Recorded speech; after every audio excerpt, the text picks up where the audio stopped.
एक गरीब परिवार में दो बेटे की जन्म होता है। दोनों पूरी तरह से हेल्दी और स्वस्थ जन्म लेते हैं। समय के साथ साथ दोनों एक साथ बड़ा होने लगता है और बाप इतना अमीर नहीं था जो दोनों भाइयों की खर्चा उठा सके। इसीलिए एक भाई को पढ़ाई आधे रास्ते में ही छोड़नी पड़ी ताकि अपने बाप के साथ घर में थोड़ा हाथ बटा सके। दोनों भाई एक साथ ही बड़ा होने लगे थे। हालांकि दोनों भाइयों के एज में बस 1-1.5 साल का ही गैप होता है।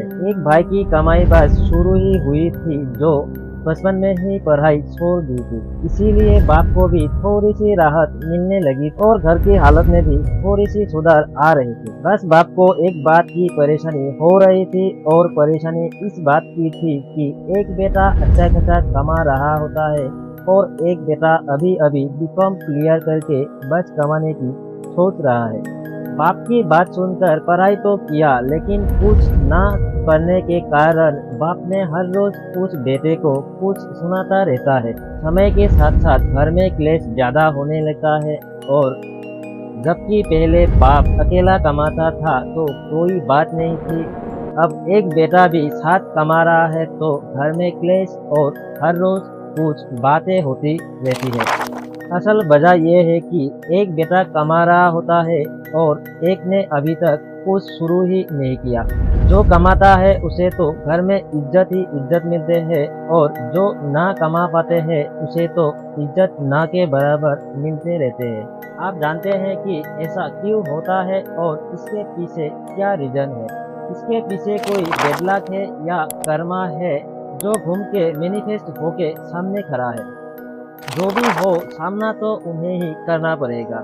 कब, क्यों और कैसे ऐसे सिचुएशन बनते हैं, इसके पीछे की राज क्या है और इससे निपटना कैसे है, इसी के ऊपर हम डिटेल में एक्सप्लेन करने वाले हैं इस वीडियो में।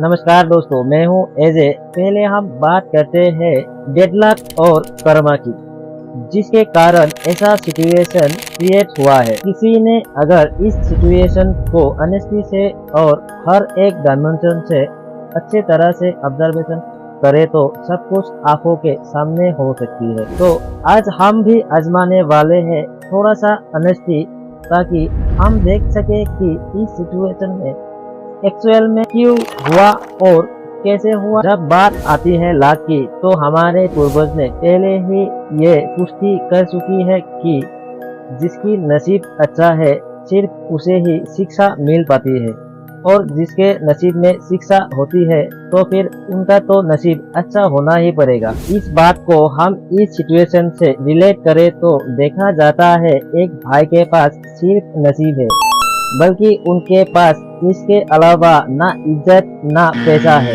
और एक के पास सिर्फ शिक्षा नहीं है, फिर भी उनके पास पैसा और इज्जत बेशुमार है। इनसे हमें ये पता लगता है कि हमें कोई गुड लक या फिर बैड लक हमारा कुछ भी नहीं बिगाड़ पाएगा। आप इस बात को एक बार सोच के देख लीजिए कि जिसने अपने बाप की बात मानकर बाप की मर्जी से पढ़ाई कंप्लीट करी हो, उन्हें कोई नौकरी नहीं मिली, इसीलिए लोग ने बात बात पर उसे ताना देते हैं और इसके अलावा घर के लोग भी उसे इज्जत नहीं करते हैं। और इस बात को आप मान लीजिए, जो शिक्षा नहीं ली है वो बचपन से ही अपना जीवन को स्ट्रगल में भरी देखा और अपने जीवन को अपने हिसाब से सजाया। जो भी कर रहा है वो भी अपने दम पर और अपने मेहनत से सीखकर कुछ कमाने लगा। हर्ष रियलिटी यह है कि नसीब सिर्फ सट्टा जुआ और लॉटरी में ही काम आता है, बाकी प्रैक्टिकल लाइफ में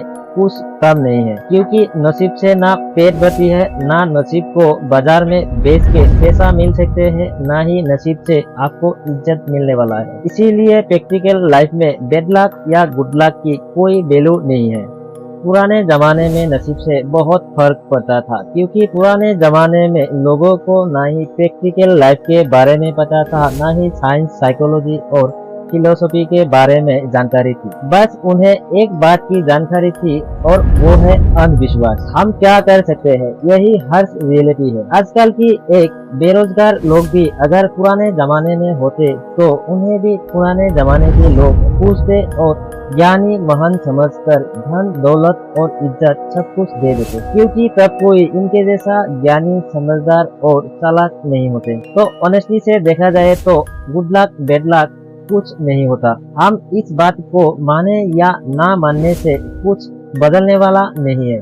तो चलिए एक नज़र कर्मा की तरफ भी देते हैं और देखते हैं इस सिचुएशन में कर्मा का कितना प्रभाव है। ऑनेस्टी के साथ देखा जाए तो इस सिचुएशन में एक भाई जो आधे रास्ते में ही अपना पढ़ाई छोड़ देती है, ये उसकी बचपना है या कोई नासमझ, ये तो उसके ही कर्मा है जो जाने या अनजाने में हो गई थी। पढ़ाई छोड़ने के बाद उसने जो प्रैक्टिकल लाइफ में देखा और अनुभव किया वो बिल्कुल थियोरिकल लाइफ से अलग थी। 10 साल स्ट्रगल और एक्सपीरियंस करने के बाद उसे समझ आया कि प्रैक्टिकल लाइफ क्या होती है और उसमें से कुछ पैसा कमाने के लिए कितनी मेहनत और पसीना बहाना पड़ता है। तब जाके कुछ मिलता है जो मेहनत के हिसाब से कुछ भी नहीं है। तब समझ आता है लाइफ लेसन के वो मैथमेटिक्स जो सिखाती है मेहनत के हिसाब से मेहनत से ज्यादा पैसा किस काम में मिलेगा। अगर समझ में आ गया कि हाँ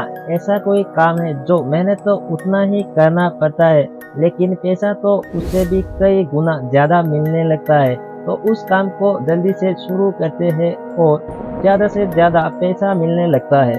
और एक बार जिसके पास पैसा आने लगता है, घर वाले तो सरो दुनिया भी उसे झुक के सलाम करता है। बट जब पढ़ाई खत्म करने के बाद कोई भी नौकरी नहीं मिल रहा है तो उन्हें रियलिटी चेक हो जाता है और उन्हें ये समझ में आ जाता है कि हम अभी तक किस भ्रम में जी रहे थे। एक और भाई जो पढ़ाई में व्यस्त था, उसे तो अब तक थियोरिकल लाइफ ही दिखाई देता था, क्योंकि हर एक स्टूडेंट का सोच ऐसा ही होता है कि हम पढ़ाई खत्म करेंगे और हमें तो नौकरी मिलना चाहिए। नौकरी तो दूर की बात, किसी ने दिहाड़ी के काम भी नहीं देने वाले हैं क्योंकि इसे कुछ नहीं आता और आजकल ठेकेदार को एक्सपीरियंस लोग चाहिए होता है। तो इस भाई को तो थियोरिकल नॉलेज बहुत है लेकिन इसे भी प्रैक्टिकल लाइफ में जीने के लिए बहुत कुछ सीखना पड़ेगा और जीरो से स्टार्ट करनी पड़ेगी, क्योंकि आपको प्रैक्टिकल लाइफ में जीने के लिए थियोरिकल नॉलेज कितने भी हो कोई फर्क नहीं पड़ने वाला। आपको प्रैक्टिकल लाइफ में जीने के लिए प्रैक्टिकल नॉलेज तो होना ही चाहिए। और एक भाई ने 10 साल मेहनत करके स्ट्रगल करके जो हासिल किया, तब यह भाई उस वक्त पर रहा होता है और उस भाई को सारा एक्सपीरियंस हो जाता है, इसीलिए उन्होंने अपना कर्म कर लिया होता है, इसीलिए उनकी लाइफ अब आसान हो गई है। अब इसे भी अपना जीवन आसान बनाने के लिए जीरो से स्टार्ट करना पड़ेगा और प्रैक्टिकल लाइफ को कैसे जीते हैं, कैसे इसमें बचे रहते हैं और इससे कैसे पैसा कमाते हैं, ये सारा ज्ञान और सारा कुछ सीखना पड़ेगा। हाँ, इस भाई के लिए एक बात जरूर आसान होने वाले है क्योंकि इन्हें थियोरिकल नॉलेज तो बहुत है। तो उस भाई को भले ही 10 साल स्ट्रगल और मेहनत करने पड़ा हो, इस भाई को कम से कम 5 साल या 6 साल तो मेहनत करना ही पड़ेगा और 4 साल 3 साल कम मेहनत से भी इसे सब कुछ आ जाएगा, क्योंकि इनमें थियोरिकल नॉलेज तो भरपूर है। तो यही होता है कर्मा, जो कब कैसे और किस रूप में आपके सामने आ जाए आपको पता ही नहीं चलेगा और आपको ऐसा दुख देगी जो आप जीवन भर याद रखेंगे और आप उनसे कुछ सीख पाए तो आपके लिए बेहतर है, आपके लिए आसान होने वाले हैं। वरना कर्मा आपको ऐसे सिखाने वाले हैं और बार बार एक ही चीज सिखाने वाले हैं और आपको बहुत झेलनी पड़ सकती है। कर्मा ही है जो प्रैक्टिकल और साइकोलॉजिकली लोगों को प्रभाव और इफेक्ट कर सकता है। अब बात करते हैं कहाँ, कब और कैसे किस गलती के वजह से जो ऐसे सिचुएशन क्रिएट होता है। एक बाप के 2 बेटे होते हैं, एक बेटे को प्यार से पढ़ाई करवाता है और एक को प्रैक्टिकल लाइफ के ऐसे जंगल में धकेल देता है जो जंगल बहुत ही खूंखार और गड्ढे भरा होता है। जिस जंगल के गहराई तक जो जितना जा सकते हैं उतना ही उनके लिए अच्छा होता है और उनका जीवन उतना ही सुंदर हो सकता है। जिस बेटे को प्यार से पढ़ाने लगा था, उस बेटे को ऐसा कुछ एक्सपीरियंस ही नहीं हुआ जो उनके जीवन के कोई लेसन या कोई शिक्षा मिल सके। और एक बेटे को जहाँ जंगल में धकेल चुका था, उसे तो ऐसा ऐसा शिक्षा मिली और ऐसा ऐसा लेसन्स मिली है जिसके बदौलत वो इस जंगल में सरवाइव करना सीख चुका था। और एक ने 10 साल पढ़ाई करके इस जंगल के कुछ तौर तरीके भी नहीं सीख पाए। एक ने इस जंगल को ही अपना घर बना लिया था और एक ने इस जंगल से नजर हटाकर अपने बाप की मानकर पढ़ाई में ध्यान दे रहा था। इसके कारण ही उसे कुछ नहीं आता है और जीवन के इस जंगल में कोई भी रास्ता उन्हें मालूम नहीं पड़ा। अपने ही बच्चे की लाइफ खराब करती है और जीवन को 20 साल तक पीछे धकेल देता है। पढ़ाई के साथ साथ दुनियादारी की भी एक्सपीरियंस देना चाहिए। और तो और घर के लोग भी इज्जत नहीं देते। इतना कुछ सहने के बाद उन लोगों के मन में क्या गुजर रहे होंगे, आप एक बार इमेजिन कर सकते हैं। स्पेशली तब जब आपके पास ना नौकरी, ना पैसे, ना कोई ढंग के काम हो। ये एक ऐसा समय है जो आपको दुख ही नहीं, जीवन के कुछ ऐसे लेसन्स सिखा जाएंगे जो आपको कोई भी स्कूल या यूनिवर्सिटी में नहीं मिलेगी। बट एक बात आपको याद रखनी होगी कि ऐसे समय में आपको कभी भी मजबूरी या कोई कमजोरी किसी के सामने नहीं दिखाना। आप जितनी हो सके उतनी मजबूत और उतनी कठिन से आप लगे रहे और आपकी हालत आप खुद सुधारने की कोशिश कीजिए। कोई काम छोटा या बड़ा नहीं होता और लोगों को बोलने दीजिए। आप खुद पर रिसर्च कीजिए और कुछ नया सीखने की कोशिश कीजिए और उसे डिसिप्लिन से आरंभ कीजिए ताकि आपकी जीवन भी थोड़े से आसान हो सके। और आपको सीखने में कोई पैसा या फिर कुछ दिक्कत है तो आप फ्री में भी सीख सकते हैं।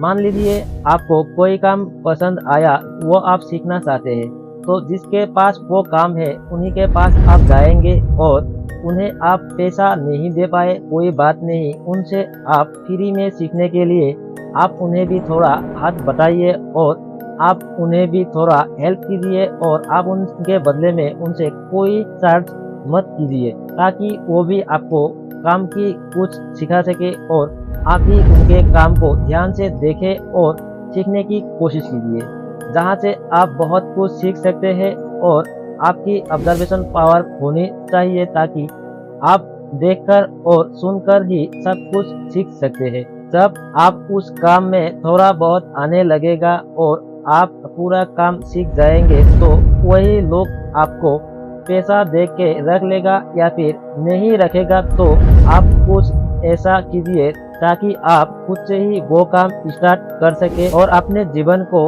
आसान बना सके।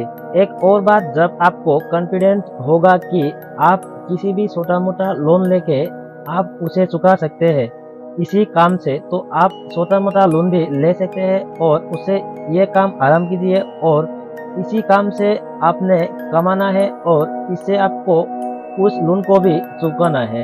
आप जब इस काम को 1-2 साल सीखेंगे तो आप उतना ही अंदर घुसेंगे और इस काम के बारे में आपको पता लगेगा और उस अंदर की बातें भी आपको जानकारी मिलेगी ताकि आप इस काम से ज्यादा लाभ उठा सके। एक काम से अपने कई गुना ज्यादा कमा सकते हैं जितना कि एक अनपढ़ लोग कमाता है। तो इसलिए आपको उसे अच्छे तरह सीखना है और अपने हिसाब से और अपने कैपेसिटी से छोटे से स्टार्ट करना है। और एक बार जब आपके पास पैसा आने लगेगा तो कल तक जिन लोगों ने आपको देखकर मुंह मोड़ लेते थे उन्हीं लोग आपके पास बैठेंगे और आपसे उधारी मांगेंगे। लेकिन एक बात आपको याद रखनी होगी कि आप उनको कभी भी एक पैसा उधारी में मत दे, नहीं तो वो उधारी लेकर आपसे और दूर हो जाएगा, आपके पास भी नहीं आएगा और आपको इज्जत भी नहीं देंगे। इसीलिए आपको अपनी इज्जत बचाने के लिए आप उनको कुछ नहीं देना है। आप खुद के लिए सोचिए और अपना ध्यान रखिए। आप जितना कमाते हैं उससे कुछ बचाने के लिए, कुछ एक्स्ट्रा सेविंग करने के लिए रखिए। आपने पुरानी बातों को याद रखनी है और उन बातों से आपको सीख लेनी है कि पुराने बातों में मेरा क्या गलती थी और अब क्या गलती हो रही है और आगे हम कैसे चलने से हमारा गलती कम होगा।